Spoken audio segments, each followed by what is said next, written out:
Shri Venkateswara gold తాకట్టులో ఉన్న మీ బంగారాన్ని విడిపించి కొనబడును.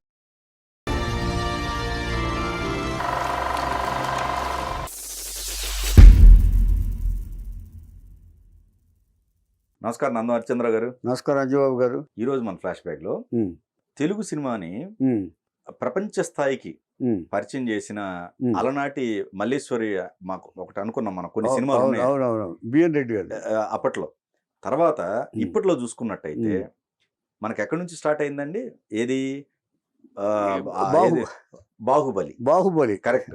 బాహుబలి నుంచి నార్త్ ఇండియాలో ముఖ్యంగా మన హీరోలకు సంబంధించి కావచ్చు, ఇంకోటి కావచ్చు, ప్రప్రథమంగా తెలుగు ఇండస్ట్రీ ప్రౌడ్ గా ఫీల్ అవ్వాల్సిన సినిమాలు అవి ఖచ్చితంగా. ఆర్ఆర్ఆర్ కానివ్వండి. మరి వీటికి రాజమౌళి గారు ఎంత కష్టపడ్డారో మరి వంట వండటానికి ఈ కావాలిగా, కథ కావాలి కదా. కథా స్క్రీన్ ప్లే చాలా ముఖ్యమైనది కదా. ముఖ్యం చాలా పదార్థాలు. అది లేకపోతే పునాది కదా, అదే కదండి. దాని మీదే మనం బిల్డింగ్ బిల్డింగ్ కడతాం. అవును, స్క్రీన్ ప్లే అనే ఇటుకల తోటి బిల్డింగ్ కడతాం సినిమాకి. అలాంటి అంటే కమర్షియల్ కథలకి కేర్ ఆఫ్ అడ్రస్ గా నిలిచిన వ్యక్తి విజేంద్ర ప్రసాద్. అబ్బో, ఈ రోజు ఆయన great writer, Salman classic writer. ఇక్కడ మనం ఇంకొక విషయం చెప్పుకోవాలండి. సల్మాన్ ఖాన్ సినిమా చూసారు కదా మీరు? అది బజరంగి భాయిజాన్.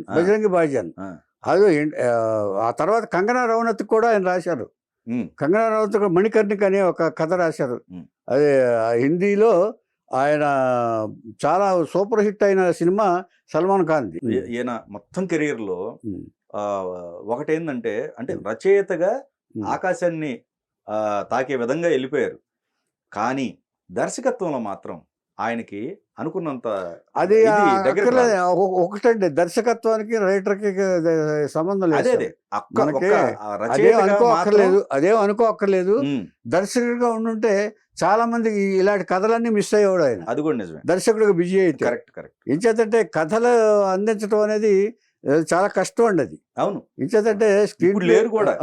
ఇప్పుడు కథా రచయితలకు సంబంధించి కూడా లేరు. ఇంచేతంటే దర్శకులే రాసుకుంటున్నారు కథలకు. ఇప్పుడు కథ రాశాడు అంటే దర్శకత్వం చేసినట్టే లెక్క. ఆయన ఎన్ని కథలు ఇస్తే అంత డైరెక్షన్, అన్ని సినిమాలు డైరెక్ట్ చేసినట్టే లెక్క విజేంద్ర ప్రసాద్ గారు. నా దృష్టిలో, ఎవరి దృష్టి ఏమైనా కానివ్వండి, నా దృష్టిలో విజేంద్ర ప్రసాద్ గారు ఆయన దర్శకత్వ మైండ్తోనే రాశారు అన్ని కూడా.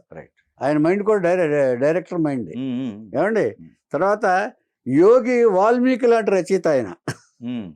ఇప్పుడు ప్రస్తుతం చూస్తే ఆయన గెటప్ యోగి వాల్మీకి లాగే ఉంటాడు ఆయన. ఏమండి, ట్రాన్స్ఫార్మ్ అయ్యాడు ఆయన.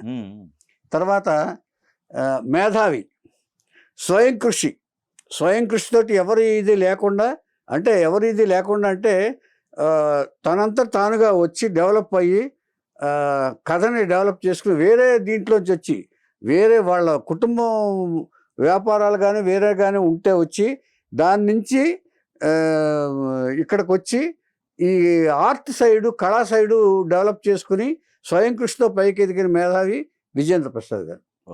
వాళ్ళ జనరల్గా ఫ్యామిలీ వ్యాపారాలు అవి చేస్తారు కదండి, అది కాదు. ఏమండి, తర్వాత ఒక స్టార్ డైరెక్టర్కి ఫాదరు. ఏమండి, ఆస్కార్ మ్యూజిక్ డైరెక్టర్కి బాబాయ్. తర్వాత ఇంకొక ప్రాడిగీ చైల్డ్ శ్రీలేఖ గారికి బాబాయ్. తర్వాత ఇంకొక రైటర్ ఉన్నాడు ఆయన, కళ్యాణ్ మాణిక్ అని ఒక మ్యూజిక్ డైరెక్టర్ ఉన్నాడు, ఆయనకి బాబాయ్. కాంచి అనే రైటర్కి బాబాయ్. ఏమండి, తర్వాత శివశక్తి దత్తా గారని పాటల రచయిత, కథా రచయిత, దర్శకుడు, చంద్రహాస్ అనే సినిమా డైరెక్ట్ చేశాడు, ఆయనకి సోదరుడు విజేంద్ర ప్రసాద్ గారు. ఏమండి, ఇంతమంది అంటే టోటల్ ఫ్యామిలీ మొత్తం సినిమాకి అంకితం అండి. వీళ్ళ ఫ్యామిలీలో మొత్తం ఎవరినన్నా తీసుకోండి, ఒక కర్మాగారం వస్తుందన్నమాట వాళ్ళకి వచ్చింది. శిఖరాగ్ర కర్మాగారం విజేంద్ర ప్రసాద్ గారు. కరెక్ట్గా చెప్పాలి. ఏమండి, ఈయన ఇంత డెవలప్ చేసుకుని ఫ్యామిలీలో ఇంత మేధస్సుని డెవలప్ చేసుకుని స్వయం కృషి ఇదంతా స్వయంగా డెవలప్ చేసుకుందండి. ఒరిజినల్గా ఇది వచ్చింది కాదు, అది బిగినింగ్లో కాదు, అది ఇక్కడికి వచ్చి డెవలప్ చేసుకున్నారు వాళ్ళు. ఏమండి, ఇక ఈయన జన్మ దగ్గర నుంచి మాట్లాడుకుందాం. వీరిది పశ్చిమ గోదావరి జిల్లా కొవ్వూరులో 1942లో కొవ్వూరులో జన్మించారు ఈయన. 1942లో పశ్చిమ గోదావరి జిల్లా కొవ్వూరులో. కొవ్వూరులో జన్మిస్తే ఈయన తండ్రి పేరు కోడూరి అప్పారావు గారు, కోడూరు అచ్చయ్యమ్మ గారు. వీళ్ళకి 5 అన్నదమ్ములు మొత్తం వీళ్ళు. వారిలో శివశక్తి అత్త గారు, ఇంకొక 4 అన్నదమ్ములు ఉన్నారు. అందులో 2 కాంట్రాక్టర్లు, ఇలాగ డిఫరెంట్. ఇది ఒక అక్క, ఒక ఆడపిల్ల. అంటే ఈ దంపతులకి, అప్పారావు గారు వీళ్ళకి దంపతులకి 6 పిల్లలు అయితే ఒక ఆడపిల్ల, 5 మగపిల్లలు. ఇది ఫ్యామిలీ. అయిన తర్వాత ఈయన పెద్ద భూస్వామి. ఎవరో తండ్రి అప్పారావు గారు పెద్ద భూస్వామి ప్లస్ కాంట్రాక్టులు చేసేవారు, ప్లస్ 12 సిటీ బస్సులు నడిపేవారు. ఓకే, సిటీ బస్సులు కూడా ఉన్నాయి, 12 బస్సులు, రవాణా శాఖ. అట్లా ఉంటున్న పరిస్థితిలో వీళ్ళ భూమి ఏమైందంటేనండి, వీళ్ళకి పొలం అక్కడ ఉంటే రైల్వే ట్రాక్ వేయడానికి మొత్తం గవర్నమెంట్ లాగేసుకుంది. మొత్తం ఏదో కాంపెన్సేషన్ ఇచ్చేసి రైల్వే ట్రాక్ లాగేసుకుంది. అప్పుడు కర్ణాటకలోని మాన్వి జిల్లాకి వెళ్ళి ఆ బ్రదర్స్ కాంట్రాక్టర్ విషయంగా అక్కడికి వెళ్తారు. అందులో చాలామంది కాంట్రాక్టర్లు ఉన్నారు. ఇటు వైజాగ్లో 2 ఉన్నారు, అటు కర్ణాటక కూడా 2 ఉన్నారు. అక్కడ మాన్వి జిల్లాలో 7 ఎకరాల పొలం కొన్నారు. ఓకే, 7 ఎకరాల పొలం కొని ఫ్యామిలీ అక్కడికి షిఫ్ట్ అయ్యారు. విజేంద్ర ప్రసాద్ గారు కూడా షిఫ్ట్ అయ్యారు. ఈయన విద్యాభ్యాసం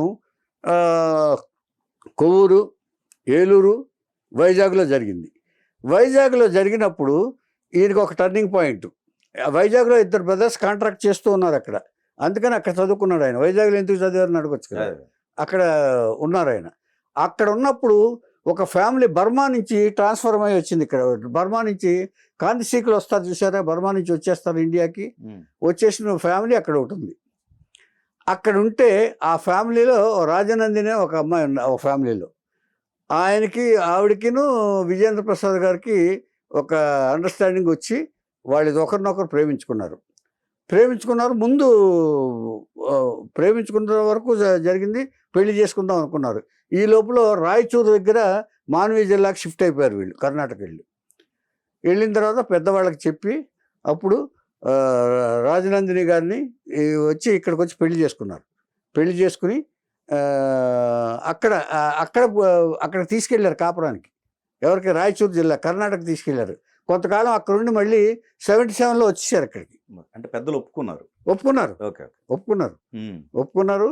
అప్పట్లో ఆయన ఆదర్శంగా కూడా వివాహం చేసుకున్నాడు ఆయన. ఎన్ని అడ్డులు వచ్చినా కూడా విజేంద్ర ప్రసాద్ గారిది ఒక టిపికల్ ఆదర్శవంతమైన మనస్తత్వం ఉండేది ఆయనకి. ఏమంటే అందరినీ గౌరవించేవాడు. అట్లాంటి మ్యారేజ్ చేసుకుంటారు. రాజమౌళి అక్కడే పుట్టాడు ఆయన, కర్ణాటకలో రాయచూరులో పుట్టాడు ఆయన. పుట్టింది, ఎడ్యుకేషన్ ఇక్కడే. ఇటు వచ్చేసారు మళ్ళీ కొవ్వూరు, కర్ణాటక నుంచి ఇటు వచ్చి ఎడ్యుకేషన్ అయితే తెలుగు చదువు రాదని వాళ్ళు అటు ఆ ప్రాంతం కాకుండా కర్ణాటక మళ్ళీ వచ్చేసారు వాళ్ళు. కొంతకాలం సెటిల్ అయిన తర్వాత వీళ్ళు వచ్చేసిన తర్వాత రాజమౌళి గారు ఇక్కడే పుట్టాడు, ఇక్కడే చదువుకున్నాడు ఆయన. 2 పిల్లలు పుట్టారు. రాజమౌళి గారు, ఒక అమ్మాయి ఆస్ట్రేలియాలో ఉందండి. ఇది అయిన తర్వాత ఇప్పుడు ఈయన అన్నగారు ఉన్నారు కదా, ఈయన ఫాదర్ కూడా ఆర్ట్ కళాభిమాని ఎక్కువ.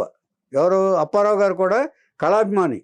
ఇవన్నీ ఉన్నా కూడా ఆ దాంట్లో ఆ జీన్స్లో శివశక్తి దత్తా గారికి రైటింగు ఇవన్నీ ఆర్టు. ఆయన ఏం చేశాడంటే ముందు ఈ పెయింట్లు వేయాలనే కోరికతోటి వెళ్ళిపోయి ఇంటికి వెళ్ళి బాంబే వెళ్ళిపోయి జేజే ఆర్ట్ కాలేజీలో చదివి పెయింటింగ్ నేర్చుకుని మళ్ళీ వచ్చేసాడు కొవ్వూరు. ఆయన చరిత్ర అది. ఆర్ట్ అంటే బాగా ఇష్టం ఆయనకి. కథా రచన అంటే ఇష్టం, పాటలు రాయటం అంటే ఇష్టం, దర్శకత్వం అంటే ఇష్టం. దీంతో ఆయన మెడ్రాస్ వెళ్ళాడు. ఈ కోరికతోటి ఈ కళాతృష్ణ తీర్చుకుందామని మెడ్రాస్ వెళ్ళాడు ఆయన. మెడ్రాస్ వెళ్ళిన తర్వాత ఈయన డిగ్రీ అయిన తర్వాత విజేంద్ర ప్రసాద్ గారు కూడా వెళ్ళారు అక్కడ వెళ్ళిన తర్వాత అక్కడ ఆయన కొన్ని అవకాశాల కోసం తిరిగి ఎక్కడ కాక ఒక పిల్లన గ్రోవి అనే మూవీ స్టార్ట్ చేసి తీశారు ఆయన. తీస్తే అది ఆర్థిక కారణాలు వాళ్ళు ఫినిష్ కాల. అటువంటప్పుడు ఇది ఉన్నప్పుడు విజేంద్ర ప్రసాద్ గారు కూడా జాయిన్ అయ్యారు అక్కడ అన్నగారితో. ఏదో పని చేయాలని జాయిన్ అప్పుడు ఏం చేశారంటే రాఘవేంద్రరావు గారు, ఈ సమతా చటర్జీ గారు తమ్ముడు ముఖర్జీ గారు తెలుసీనికి, దాని ద్వారా రాఘవేంద్రరావు గారికి పరిచయం చేశారు. ఎవరు? మన ముఖర్జీ గారు. కె రాఘవేంద్రరావు గారికి వీళ్ళు మంచి రచయితలు, వీళ్ళు మంచి ఆర్ట్ ఇది ఉన్నవాళ్ళు అని చెప్పి రాఘవేంద్ర పరిచయం. సరే ముందు మా కథల్లో పాల్గొంటూ ఉండండి అని చెప్పి రాఘవేంద్రరావు గారు అవకాశం ఇచ్చారు. ఓకే. ఇప్పుడు ఇద్దరు అప్పుడు చేరారు. ఎవరు విజయేంద్ర ప్రసాద్ గారు కూడా జాయిన్ అయ్యారు. ఆయన కూడా ఇంట్రెస్ట్ తోటి అన్ని అబ్జర్వ్ చేశారు. ఆయన విజయేంద్ర ప్రసాద్ గారు ముందు కొంతకాలం అబ్జర్వ్ చేసిన తర్వాతే దీంట్లోకి వెళ్ళారు. అబ్జర్వ్ చేయకుండా వెళ్ళాల. బ్లైండ్గా వచ్చిన వెంటనే వెళ్ళిపోదాం అనే ఇది లేదు. ఆయన ముందు విషయం ఏమిటి, ఎలా ఉంటాయి కథలు, ఎలా ఉంటాయి ఏమిటని అందరి దగ్గర, నలుగురి దగ్గర అబ్జర్వ్ చేసి అలా వెళ్ళారు. అన్ని స్టడీ చేసి రాఘవేంద్ర దగ్గర కథా చర్చల్లో పాల్గొన్నారు చాలా సినిమాలకి. ఆయన అలా ఉంటున్నప్పుడు ఈ బ్రదర్స్ని ఒకసారి ఏం చేశారంటే ఆయన రాఘవేంద్రరావు గారు, సార్ మీరు ఒక కథ తయారు చేయండి, నాగార్జునకి పనికొచ్చేటట్టు. అంటే కథ తయారు చేయమన్నారంటే వీళ్ళ ప్రతిభ మీద నమ్మకం ఉన్నట్టేగా. వీళ్ళ డిస్కషన్లో తెలిసిపోతుంది ఎవరి ప్రతిభ ఏమిటో. సో వీళ్ళిద్దరూ అంత ప్రతిభావంతులను గమనించిన రాఘవేంద్రరావు గారు ఒక కథ తయారు చేయమన్నారు. ఆ కథే జానకిరాముడుగా తయారైంది. నాగార్జున గారికి నచ్చింది, జానకిరాముడుగా తయారైంది. నాగార్జున విజయశాంతితో అది సూపర్ హిట్ అయింది. అలా జానకిరాముడు అయింది. జానకిరాముడు అయిన తర్వాత నెక్స్ట్ కోదండరామరెడ్డి గారు బాలకృష్ణకి ఒక కథ తయారు చేయమన్నారు. బాలకృష్ణ అది బొబ్బులి సింహం, అది హిట్టే. ఇలాగా కథల్లో విపరీతమైన క్రేజ్ వచ్చింది విజయేంద్ర ప్రసాద్ గారికి. విజయేంద్ర ప్రసాద్ గారు ఇటు డైవర్ట్ అయిపోయాడు ఆయన. ఇక ఆయన పాటలు రాయటంలో అన్ని చిత్రాలకి పాటలు రాయటం మొదలుపెట్టారు ఆయన. ఎవరు శివశక్తి దత్తా గారు. పాటలో మ్యూజిక్ అంటే ఇష్టం ఆయనకి. ఆయన ఇన్స్ట్రుమెంట్లు కూడా వాయిస్తారు. ఎవరు శివశక్తి దత్తా గారు సితారా, హార్మోనియం ఇవన్నీ వాయిస్తారు ఆయన. అందుకని ఆయన పాటల సైడ్ వెళ్ళారు, ఈయన కథల సైడ్ వచ్చేసాడు ఆయన. ఇలా వచ్చినప్పుడు ఇప్పుడు ఈ తండ్రి వీళ్ళందరూ చూస్తున్న ఉత్సాహం చూసి, కథలు చెప్పడం చూసి రాజమౌళి గారికి ఉత్సాహం కలిగి ఆయన చదువు మానేసి వచ్చేసాడు ఇక్కడికి. సరే ఏంటో చదువు మానేసి వచ్చేసావు, చదువు ఫినిష్ చేసుకోకుండా ఏం చేద్దాం అనుకుంటున్నావు అని అన్నాడు ఆయన. నేను డైరెక్షన్ చేద్దాం అనుకుంటున్నాను అన్నాడు ఆయన. రాజమౌళి గారు చెప్పాడు, కరెక్టే, నువ్వు డైరెక్షన్ చేయొచ్చు, కానీ డైరెక్షన్ అంత ఈజీ కాదు. 24 క్రాఫ్ట్స్ మీద కమాండ్ ఉండాలి, అన్ని అవగాహన ఉండాలి ముందు డైరెక్షన్ చేయాలంటే ముందు ఒక ఎడిటర్ దగ్గర అసిస్టెంట్గా చేరు. గొప్ప సలహా ఇచ్చాడు ఆయన. ఎవరు విజయేంద్ర ప్రసాద్ గారు. డైరెక్షన్ డిపార్ట్మెంట్లో కూడా కాదు, వద్దన్నాడు ఆయన. డైరెక్షన్ డిపార్ట్మెంట్లో చేరాలంటే ముందు ఎడిటింగ్లో చేరి అసలు ఏ షాట్ ఎలా ఉంటుంది ఏమిటనేది అవగాహన చేసుకో. ఫస్ట్ అవగాహన చేసుకున్న తర్వాత ఎడిటింగ్ చేసేటప్పుడు కొంత అవగాహన వచ్చేస్తుంది డైరెక్షన్ మీద. సగం డైరెక్షనే, సగం ఎడిటింగ్. కరెక్ట్. మంచి నిర్ణయం, మంచి సలహా ఇచ్చాడు ఆయన. మంచి నిర్ణయం కాదు, ఎవరో ఇవ్వలేరు. అది సీజన్డ్ డైరెక్టర్స్ కూడా అలాంటి సలహా ఇవ్వరు. విజయేంద్ర ప్రసాద్ గారు కొడుకు ఇచ్చారు ఆయన. తర్వాత చంటి గారి దగ్గర జరిపించాడు. చంటి గారు జరిపించిన తర్వాత కొంతకాలం ఎడిటింగ్లో చేసిన తర్వాత అప్పుడు రాఘవేంద్రరావు గారి దగ్గర చేర్పించారు ఆయన.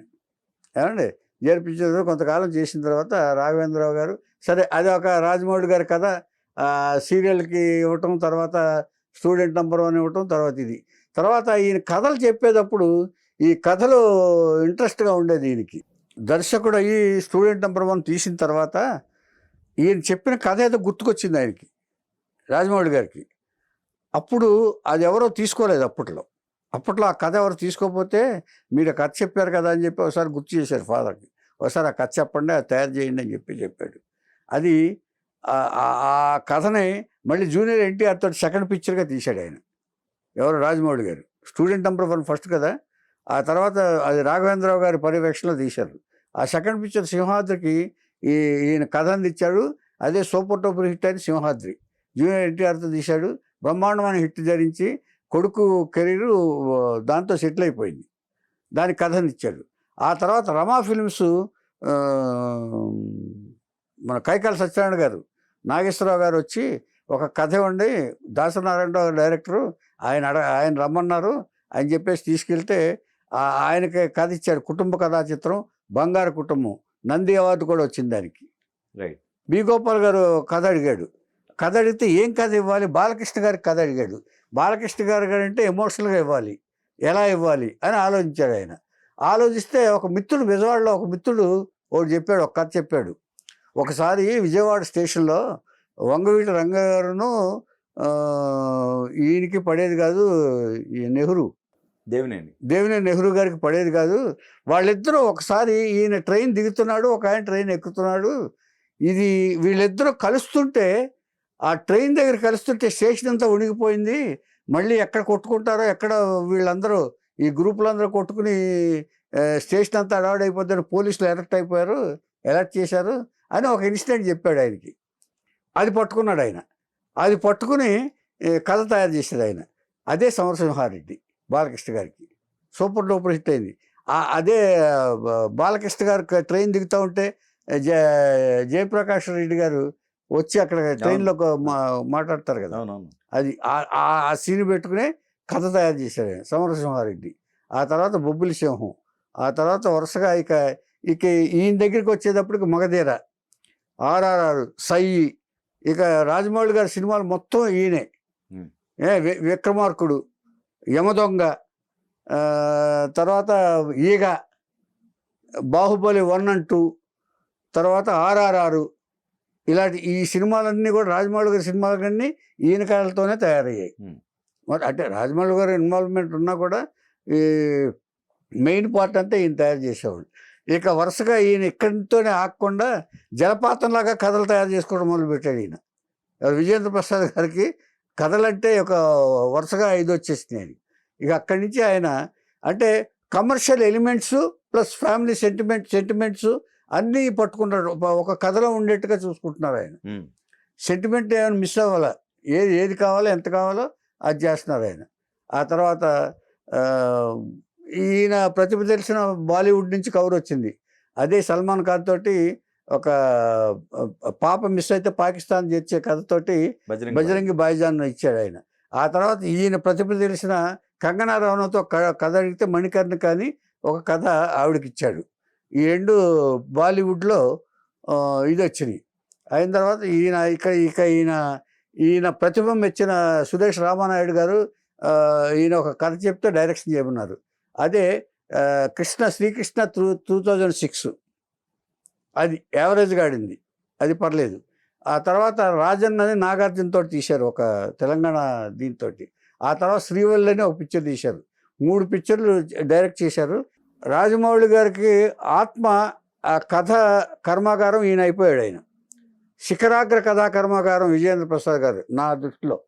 ఆయన అంత బాగా మంచి కథలు, మంచి స్క్రీన్ ప్లేతో ఇచ్చారు ఆయన. అలాగే నేను చాలా సినిమాలు చూసాం. ఏ సినిమా తీసుకోండి మీరు, ఆ స్క్రీన్ ప్లే బ్రహ్మాండంగా ఆయన కథలు ఇస్తున్నారు అన్ని ఎలిమెంట్స్ తోటి కలిపి. అలాగే ఈ లాంగ్వేజ్ కాదు, తెలుగే కాదు, ఈయన కన్నడలోనే ఇచ్చారు. ఇటు తమిళ్లో ఇప్పుడు అల్లు అర్జున్ తోటి తీస్తున్నారు చూడండి, అట్లీ డైరెక్షన్. ఆయన కూడా ఒక సినిమా ఇచ్చి విజయ్తో తీశారు, సీఎం తోటి, నేటి సీఎం. ఆయనకు కూడా కథ ఇచ్చారు. అంత సూపర్ హిట్ కథ ఇచ్చారు ఆయన. ఏమండి ఇలాగా కథల్లో దాదాపుగా 25 సినిమాలు 30 సినిమాల లోపు కథలు ఇచ్చారు. తర్వాత డైరెక్షను 3 సినిమాలు చేశారు ఆయన. ఒకటి సురేష్ ప్రొడక్షన్స్ ది ప్రెస్టీజియస్ బ్యానర్లో ఈయన ప్రతిభ మెచ్చి ఆయన డైరెక్షన్ ఇస్తే శ్రీకృష్ణ 2006 అని ఒక సినిమా తీశారు. ఆ తర్వాత నాగార్జున కథ నచ్చి రాజన్ అనే సినిమా తెలంగాణ కథతోటి సినిమా తీశారు ఆయన. అది మంచి అప్లాస్ వచ్చింది. ఆర్థికంగా ఎలా ఉన్నా అప్లాస్ మాత్రం వచ్చింది. తర్వాత శ్రీవల్లి అనే ఒక సినిమా డైరెక్ట్ చేశారు. మొత్తం 3 సినిమాలు డైరెక్ట్ చేశారు. ఆ తర్వాత కథల మీద, ఈ రాజమౌళి గారి కథల మీద ఎక్కువ టైం పడుతుంది కదండి, దాని మీద కాన్సన్ట్రేట్ చేస్తూ ఇప్పుడు వారణాసి కథలో ఆయన నిమగ్నమై ఉన్నారు. దాన్ని ఇది వరల్డ్ వైడ్ ప్రపంచవ్యాప్త కథగా ఇది కదండి, దాని మీద ఉన్నారు. తర్వాత